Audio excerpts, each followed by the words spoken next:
Bill Duke. Shout out to the great Bill Duke, man. Get him on a podcast, man, and y'all need to give Bill Duke his flowers like every day. Yeah, every day. Again, this is Anthony Rose. This is the Keep Elevating Podcast. I'm here with my guy Will. Yeah, man. Delicious bathwater King Wallonius, avocado poppy hatcher, and we're live from Gulf Street Brewery, drinking Snake Bite. Really good too. It is really good, and having a conversation about. Is that the name of this, Snake Bite? It's called Snake Bite. Okay. Yeah. It's their first. Really good. It's their first cider. So they're a beer company. In the video version of the podcast, you guys will see visuals of this. But yeah, this is their first cider. So, wow, man. So we're here, talking about life, catching up. So yeah, man, what you blame is what you empower. So so with that quote, what is something that has empowered you the most to do what you're doing now? Because I'll add this part, right? Going off what you said, a lot of people be like, how you're like Hollywood or they. Yeah. And everybody's like, who the fuck is this mythical thing? Like, we're always like, they're looking at us, they're watching us, and old people is like, man, ain't nobody worried about what the hell you're doing. Yeah. So what has driven you to be, what has empowered you the most? My belief, man. Like, you know what I'm saying? Like, I would say my belief in God and my belief in myself, Yeah. Like, and I'm definitely seeing that the most with Clubhouse. I mean, I've had a lot of successes along the way, you know what I'm saying? But just like Clubhouse is like, has been a big game changer because like, one, you're seeing it like in real time and things are just like accelerating so fast. Yeah. But like with the scripts that I write, I don't like even Young and the Thirsty. I wrote it in 5 days. It wasn't time to like send it out for notes or I just have to trust that like I know how to write. People are going to love this. You know what I'm saying? Yeah. So like belief is a very powerful thing, man. Like, every religion, every spiritual system, it all stems from belief. So it's just like as black people, I firmly, it might offend some people, but I think one of our issues is we suffer from collective low self-esteem, and that's something that we have to deal with. History, the media, and ourselves, like we do a lot of things to reinforce our self-esteem issues, whether it be talking negative about ourselves, you know. And we do it a lot of times in jest. Like we'll make jokes about black people always late.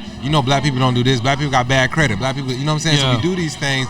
But if you anything you're dealing with your subconscious mind, when we say these things, they get reinforced in our minds and they get reinforced through other generations. So we're teaching this. Our parents taught it to us.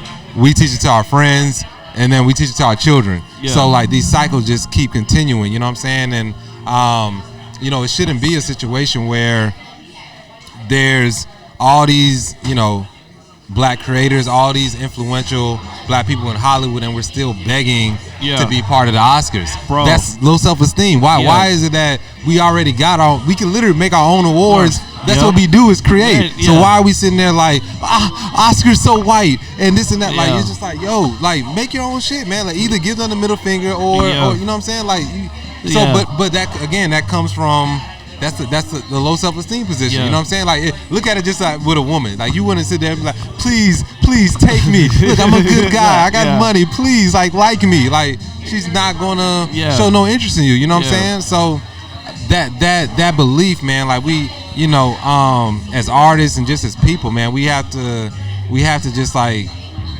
work on that. You know what I'm saying? Collectively, and we're gonna get better with it. Like it's gonna happen, but once that happens, man, like that was a big game changer for me because, I think it's only natural sometimes as an artist, just as a person, like you see other things that people are doing, and you might be like, why isn't my career? I think I'm talented, and it might make you feel a certain way. You know what I'm saying? But you just have to, like I said, you have to have just that faith in yourself and faith in God to just know that things will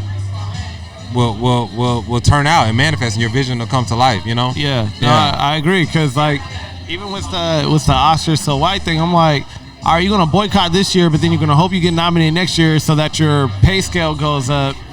And my foray into Hollywood, I was always wondering, I'm like, like what's wrong? Why can't we all work together? Like we have the greatest actors, the greatest people. I was like, what's stopping us? And my years there, I understand it's a lot of interpersonal dynamics and everybody wants to be the king of the throne. Some people don't want to work together overall, and it's tough. But coming back to the self-esteem thing, also we romanticize the struggle. You know, like I remember in college, people be like, nah, my hood was harder. No, my hood. It's like, that's nothing to be proud of, right? Like, I'm hanging out with my LB, and I got friends that got kids, and their whole goal is to make sure their kids don't even know what struggle is. Their kids wake up next to a lake on a boat, hanging out. You know what I'm saying? Like, just, you know, my friends back home in Seattle, it's like, even for me, I'm like, I'm doing all of this like my nieces. My nieces live on this big-ass property with a bunch of trees. They got a trampoline. They got hammocks. They're kicking it.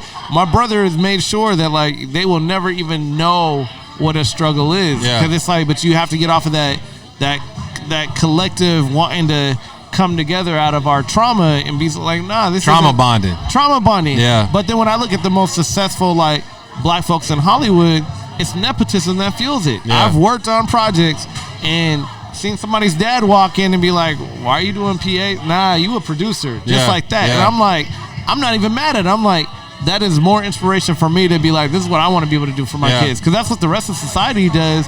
But the more we keep having this mindset of the highest level is to be what white people are doing, that's what is our detriment. As opposed to just being like, no, we've already been to these higher levels. And so it's even funny to me seeing everybody's been talking about Tulsa.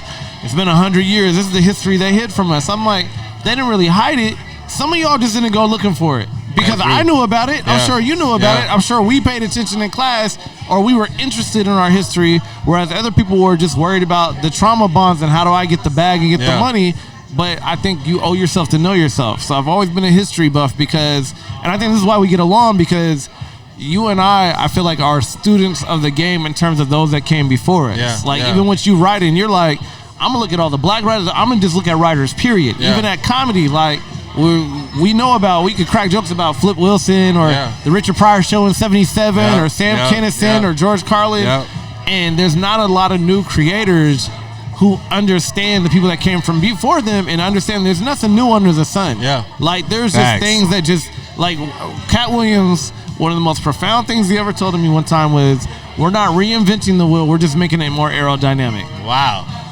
He gets it. He's like, I'm not here to do anything but be me. And that's always been my fault. Or even like Jack Dorsey on Twitter. His thing was, we just wanted to figure out how to simplify communication and make it easier for humans. And that's what Clubhouse is. Instead of having to write a letter to somebody and say, or write an email, hey, I hope I can meet you or whatever. Clubhouse was just like, here, if you want to get on. That's it. I could talk to them or whatever. So talk to me about, and I'm going to shut this. Where is it at? I'm going to keep it on. Tell me about what has been like one of your most proudest moments on Clubhouse, or your most unexpected meetings on Clubhouse.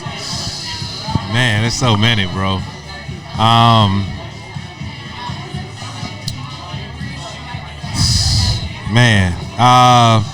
Just like encounters, or just like things that just happen. Things that happen. Okay, we'll start first.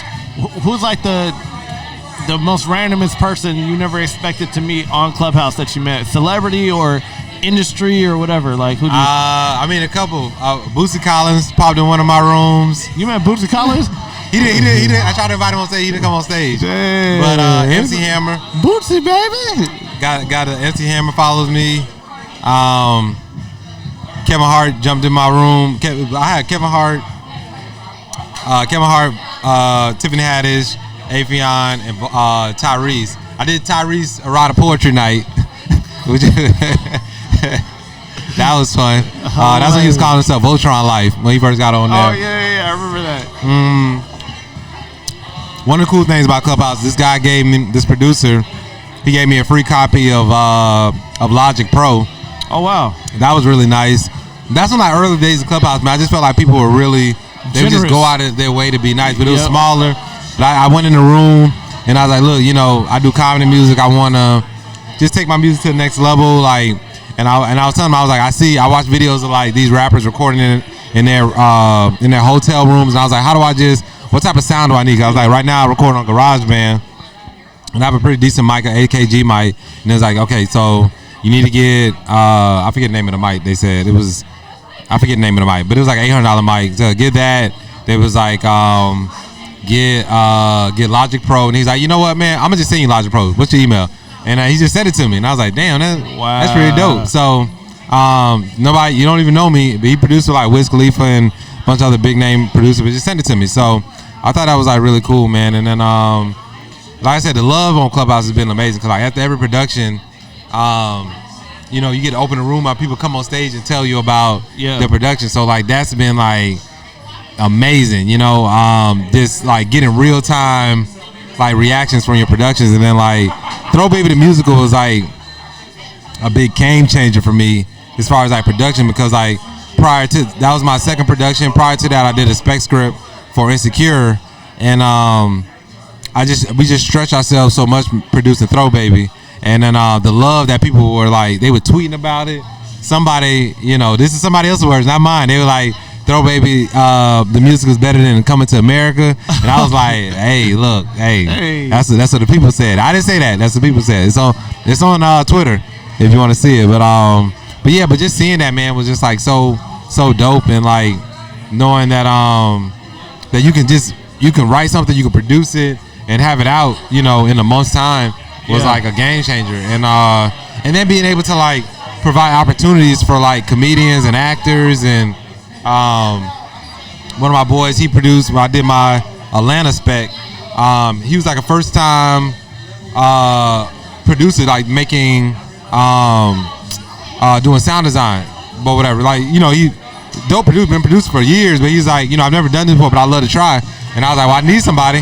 Wow. Did an amazing job. And most recently, like a lot of clubs have been reaching out to him, so I was like, yo, come produce my stuff as well. So yeah, so you know, hopefully they get paid. I don't know if they get paid, but it's creating opportunities, like, and it's creating awareness, like, yo, these are dope actors, they're dope, you know, talent that you can tap into. That's what's up. And I mean, I think that's what it's all about too, is like, you know, the access level is different nowadays, you know? And so most people who might have been afraid of jumping out there or feeling like I just don't have time to do it, or I got to move to LA, or I got to do that, is you hop on the phone and it's right there. So when you guys did Throat Baby musical, how many different cities were the talent from? Because they were from all around. Yeah, all over the world. London, East Coast, West Coast, Jamaica. I think that was probably the main thing. London, U.S., but all over the U.S. Wow. So, yeah, man, but it was crazy. The hardest part of the productions for me is just like the scheduling. Yeah. Because people on different time codes. But, yeah, like my friend, he was like, you know, the writing, because this is going to be, this production I'm doing in 2 weeks is going to be my fifth original production on the app. So I want to say that nobody's done as many as I've done as far as original productions. But I love it. I mean, my friend, he's like, aren't you going to get burned out from writing? And I was like, but I enjoy doing this. Like, yeah, if I was writing for a TV show, I'd be doing the same. Actually, writing for a TV show would be probably 10 times easier, because all I have to do is write. Like for this, I gotta write, I gotta produce, you gotta schedule people, all that. You know what I'm saying? And like, but it's so much fun because you just working with the homies. So, and like again, like you get to create opportunities for people. Yeah. So that part is like really dope, because I had so many people that was like, yo, I've never acted before, I've never done a production, and now you get to do that for them. And you know, I mean, the people that are on the app are so talented, man. Like, oh my gosh. My favorite, I don't know if I have a favorite. My favorite script that I wrote was probably the Atlanta spec script. Nice. Just because it was combining Family Matters and Atlanta. Throw Baby might have been the most creative, just because like it was, you know, we had opera singers singing Throw Baby. Yeah. And the story was really creative. Young in the 30s, I don't know, man. They're all special in their own way. Young in the 30s is just like the most people and the fastest I've ever had to write a script. So, jeez. Okay. It's fun though, man. Like it's a lot of fun, man. Last question. Yeah. For this section of the podcast that's visual, because my camera's crapping out. What is next for you? Man, just I'm definitely looking in like new technologies that are emerging.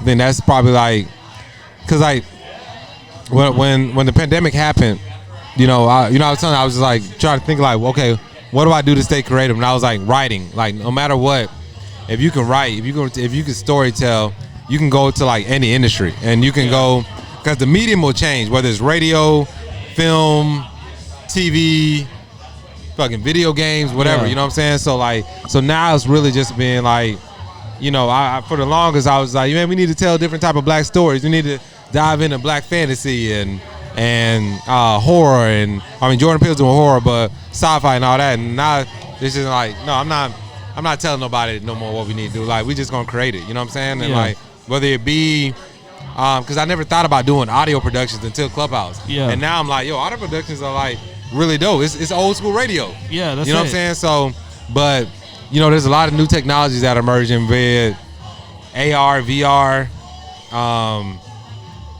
AI. You know what I'm saying? It's going to change the game. So like really trying to figure out like how can we like tap into that, you know what I'm saying? And like really be on the forefront of these technologies, and like, and what does that look like? Because there's people that do it now. Pixar, there's this really dope show on Netflix, Love, Death and Robots. You seen that? I haven't seen it. Oh man, that shit is so raw. But they're doing that, but like how they're not black stories. So like how do we innovate with that? And because every story that I think, my belief is the reason that these productions have been successful is because my intention is always, we're doing this for the culture. Yeah. Like, so that's always like the starting point. Throw Baby was like, this production is for the culture. Yeah. So when you create, white people show up, but it's for the, so that's why I feel like some of these productions that have come out films, they some of them miss the mark because you got writers that aren't of the culture. Yeah. Trying to create black stories. Man. And they're not in the trenches. Yeah. You know what I'm saying? They're not like, they don't understand. They just don't understand black culture. You know what I'm saying? Like, and you got black people that don't understand black culture. You know what I'm saying? And they're trying to, oh, you're black, you can write for, and that's why it doesn't hit. Yeah. And you know when something hits because it trends on Twitter. Yeah. People will tell you need to go watch this. Yeah. So if they're not saying that, you just like, all right, this ain't. It might be good, but it ain't for us. Yeah. Yeah. Very true. We're gonna tell you what to watch. So like going back to your thing about who is them, I was like, I commented. It was actually my sister. She made a post about them. Yeah. And I saw that. Yeah. And I was like, they are they. I was like, they is them, but they're not us. So, and that's what I feel, man. It's just like, we got, it's about us. You know what I'm saying? Like, we have to just look at like our experiences. Like we have, I tell people this, like black people all the time. Like I do a club on Clubhouse called Write That Thing, where we write every Friday, and I'm like, I meet so many comedians that don't write. You know what I'm saying? They're great, but I'm like, as melanated people, we know how to tell stories. Yeah. We're by default we're storytellers. You know what I'm saying? But we have to like fit our stories within this story structure. Yeah. And that's something that a lot of us don't know, but storytelling, like that's easy for us. You know what I'm saying? Yeah, because culturally, that's the only method we had to pass down tradition. You know? But sometimes we gotta still.